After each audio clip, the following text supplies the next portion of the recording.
Vamos a hablar de fisiología sináptica del sistema nervioso autónomo. Hemos visto en las clases anteriores de potencial de acción, unión neuromuscular y contracción del músculo esquelético que las neuronas somáticas se comunican entre sí con las células de músculo estriado mediante neurotransmisores y receptores específicos que interaccionan entre sí para poder desencadenar un potencial de acción. Las divisiones simpáticas y parasimpáticas del sistema nervioso autónomo utilizan el mismo mecanismo, pero con ciertas diferencias. Si nosotros recordamos un poco en la unión neuromuscular, teníamos que la neurona liberaba un neurotransmisor que correspondía a la acetilcolina y que la acetilcolina interactuaba con los receptores que se encuentran sobre la membrana de las células de músculo estriado para finalmente desencadenar un potencial de acción. Sin embargo, acá no contamos con un solo neurotransmisor. En este caso tenemos a dos anfitriones. Tenemos a la acetilcolina, que aquí la podemos observar, y también tenemos a la noradrenalina. Y no solamente contamos con receptores muscarínicos, sino que contamos con receptores nicotínicos, receptores muscarínicos y receptores alfa y beta adrenérgicos. Vamos a ver pues a continuación cuáles son estas diferencias específicas, dónde encontramos a la acetilcolina, dónde encontramos a la noradrenalina, dónde encontramos, en qué sitio específico se van a encontrar los distintos receptores que acabo de mencionar. Entonces, tenemos los siguientes puntos. El primero es que todas las fibras, tanto simpáticas como parasimpáticas, aquí la podemos observar, todas las fibras simpáticas como parasimpáticas, presinápticas, también conocidas como preganglionares, son fibras colinérgicas, es decir, que estas van a liberar acetilcolina. Aquí lo podemos observar. Aquí está el número 1 resumido. Esto corresponde, acá también en este cuadro lo pueden observar, vemos que esta es la neurona presináptica o preganglionar, cuyo soma se ubica a nivel del sistema nervioso central y que va a estar liberando acetilcolina a nivel de los ganglios autónomos periféricos. Lo mismo sucede con la neurona simpática presináptica o preganglionar, que también se encuentra liberando acetilcolina. ¿Sí? Ahora bien, las neuronas parasimpáticas postganglionares también son neuronas colinérgicas, porque también se encuentran liberando acetilcolina. Contrario a lo que sucede con las neuronas simpáticas postganglionares o postsinápticas, estas son neuronas en cambio adrenérgicas, porque se encuentran liberando noradrenalina, también conocida como norepinefrina, pero como toda regla tiene su excepción. En el caso de las fibras simpáticas que se encuentran a nivel de las glándulas sudoríparas, de los vasos sanguíneos y también a nivel de la glándula suprarrenal, estas no liberan noradrenalina, sino que liberan también acetilcolina, ¿sí? Esa es la única diferencia, pero hasta aquí nos podemos quedar con el siguiente resumen. Que todas las neuronas parasimpáticas, tanto preganglionares como postganglionares, son neuronas colinérgicas porque liberan acetilcolina.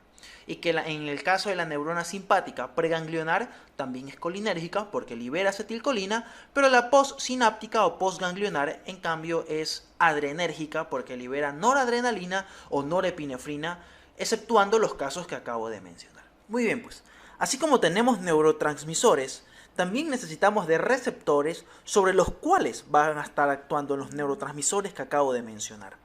Estos receptores, pues por lógica, van a estar ubicados unos sobre la membrana del soma de la neurona postsináptica y otros en cambio van a estar ubicados a nivel de la célula diana sobre la cual la misma neurona postsináptica va a estar actuando.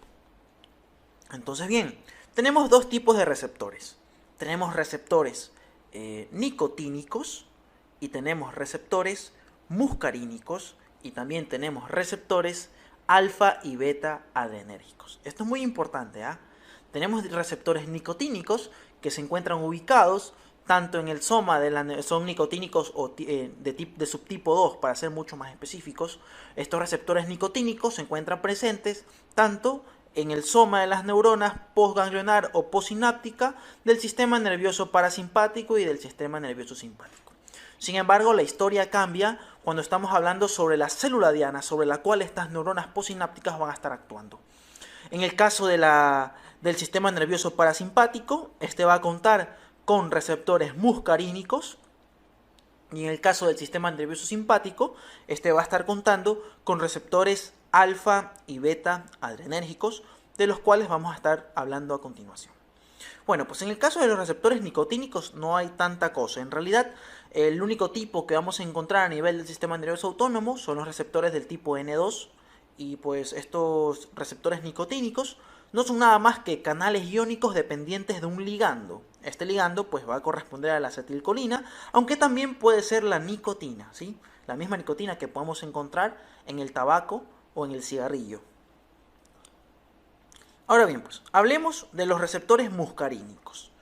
Los receptores muscarínicos van a estar estimulados por la acetilcolina, ¿sí? Y obviamente estos únicamente se van a encontrar en la periferia de la célula diana, a la cual va a estar estimulando la neurona posináptica del sistema nervioso parasimpático. Farmacológicamente hablando, existen 5 subtipos de receptores muscarínicos. Muy importante, ¿ya? Todos estos 5 subtipos se encuentran distribuidos de manera distinta por todo el cuerpo. Por ejemplo, pues, la activación de los receptores M1 favorece, entre muchas funciones, la secreción del ácido gástrico a nivel del estómago. La estimulación de los receptores M2, que son los más abundantes en el músculo liso, los vamos a poder encontrar a nivel de los intestinos, del útero, de la tráquea, la vejiga y el corazón. Los receptores M3 también los podemos encontrar a nivel del músculo liso, aunque también a nivel de glándulas mucosas, de células epiteliales y de células endoteliales. Los receptores M4 se encuentran, por ejemplo, a nivel de los ganglios autónomos, potenciando, por así decir, la transmisión sináptica que se da entre la neurona presináptica y posináptica.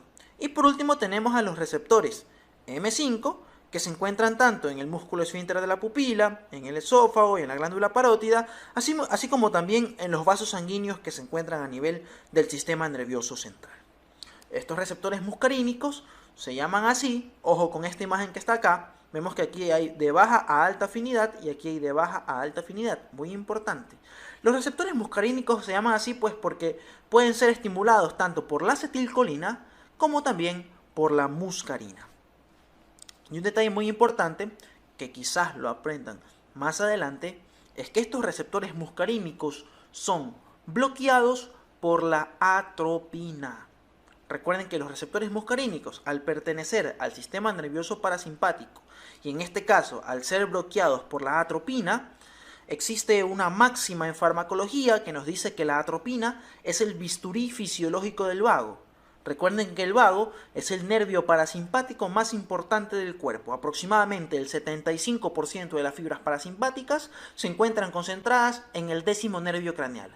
La atropina, al inhibir a los receptores muscarínicos sobre el cual actúan las fibras parasimpáticas del vago, hacen que prácticamente toda la función parasimpática del cuerpo se vea casi bloqueada por completo. Es por este motivo que se conoce a la atropina como el bisturí fisiológico del vago. Listo. Tenemos ahora los otros tipos de receptores que corresponden a los receptores adrenérgicos, ¿no? La noradrenalina, que es secretada por las neuronas simpáticas postganglionares, van a estimular a los receptores adrenérgicos que se encuentran localizados en ciertos tipos de tejidos. Tenemos 2 tipos de receptores adrenérgicos, alfa y beta, cada uno de ellos con múltiples subtipos. Tenemos, por ejemplo, los receptores alfa 1 y alfa 2, y tenemos los receptores beta 1, beta 2 y beta 3, aunque también se han descrito receptores delta 1 y delta 2, pero eso no es tema de este vídeo. Quedémonos que desde el punto de vista farmacológico hay alfa y beta, que alfa hay 1 y 2 y que beta hay 1, 2 y 3. Al igual que el precedente, pues únicamente por especificar alguna de las funciones, los receptores alfa 1 predominan a nivel de los vasos sanguíneos, los receptores beta 1 predominan a nivel del corazón y los receptores beta 2 a nivel del músculo bronquial de los pulmones y los receptores beta 3 pues a nivel de los adipocitos. Esta localización es muy importante desde el punto de vista farmacológico que nos podamos aprender, ya que existen ciertos fármacos clínicamente selectivos y específicos para un tipo de receptor localizado en determinado tejido. ¿Sí? Muy importante, chicos.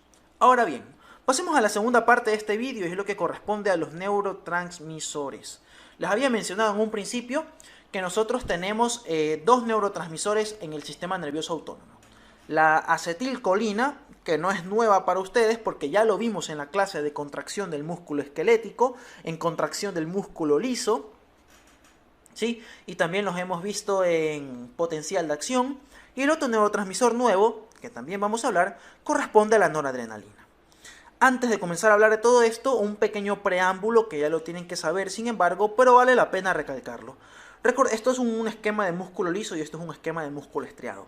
Recuerden que a nivel del músculo estriado o músculo esquelético, la periferia de estos miocitos o de estas fibras musculares tenían invaginaciones profundas conocidas como túbulos T, sobre los cuales van a estar actuando esta terminal nerviosa sináptica que casi estaba en íntima relación con la membrana.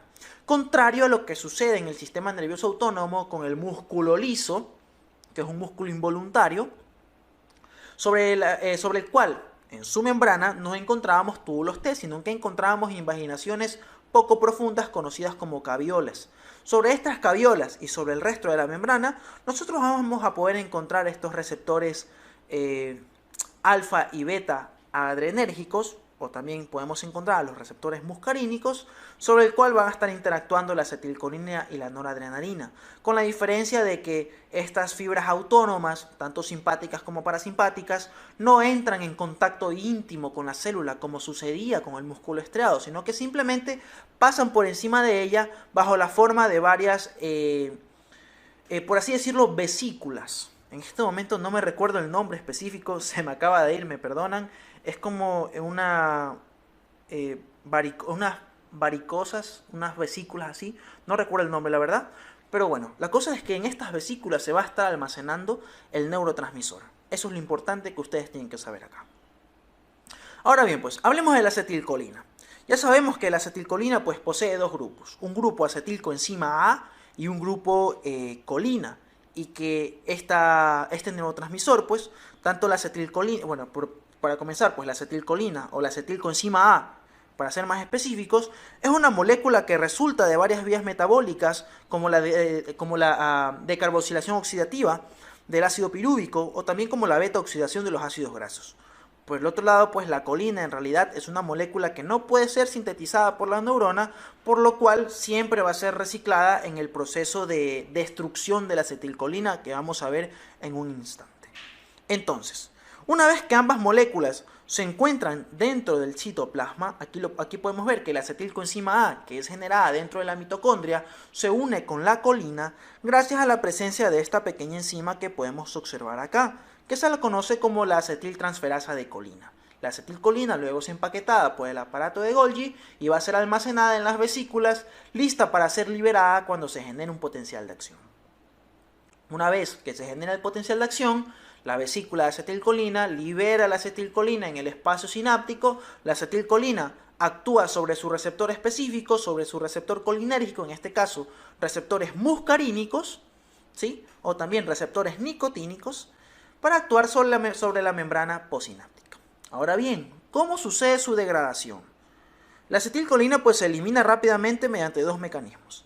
La primera, y la más importante, es que va a ser degradada por acción de otra enzima, que es la acetilcolinesterasa, que la va a separar en una porción de acetato, la cual se libera en el tejido y se queda por ahí flotando hasta encontrar un lugar donde pueda desecharse, y la otra porción colina que reingresa a la terminal nerviosa por medio de un cotransportador de sodio-colina y se repite todo el ciclo.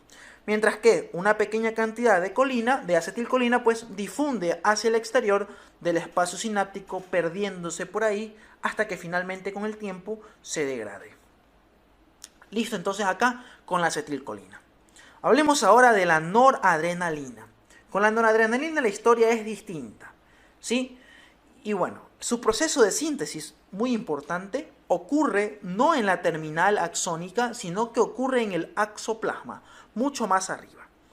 Por lo general, la mayoría de los autores suele describir el metabolismo de la noradrenalina comenzando con la L-tirosina. Sin embargo, yo quiero irme un poco más atrás. ¿De dónde proviene esta tirosina? Pues bien, pues, la tirosina parte de un aminoácido no esencial conocido como la fenilalanina, ¿sí? Muy importante, esta fenilalanina, me van a disculpar, se transforma en L-tirosina por una acción de hidroxilación que finalmente la convierte de L-fenilalanina, se hidroxila y se convierte en L-tirosina. La L-tirosina también se hidroxila y se convierte en L-dopa, conocida antiguamente como L-dihidroxifenilalanina. Luego de esto, la L-dopa, por un proceso de decarboxilación, se convierte en dopamina. La dopamina, de nuevo por una reacción de hidroxilación, se convierte en norepinefrina, y la norepinefrina, por una acción de metilación, se convierte en epinefrina, que es lo que actualmente se conoce como adrenalina. Todo este es el proceso de metabolismo o de producción tanto de dopamina, de noradrenalina y de adrenalina. Los tres neurotransmisores tienen un origen en común, que es la fenilalanina, que luego se convierte en tirosina. ¿Sí? Listo entonces. Ahora bien, ¿cómo sucede el proceso de degradación?